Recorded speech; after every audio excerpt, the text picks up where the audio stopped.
7 июня около 22 часов в полицию поступило сообщение о распитии спиртных напитков во дворе одного из домов города Казани. Прибыв на место, полицейские обратили внимание на 4 мужчин, находившихся в состоянии алкогольного опьянения.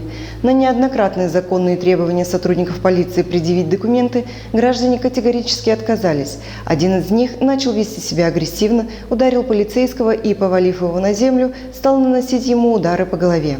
Сотрудник патрульно-постовой службы попытался помочь своему напарнику, но на него накинулся другой правонарушитель.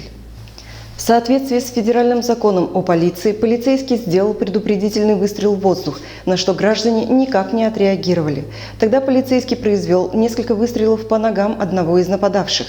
Сотрудники полиции оказали ему первую помощь и вызвали бригаду скорой помощи. В результате происшествия 3 мужчин были задержаны и доставлены в отдел полиции.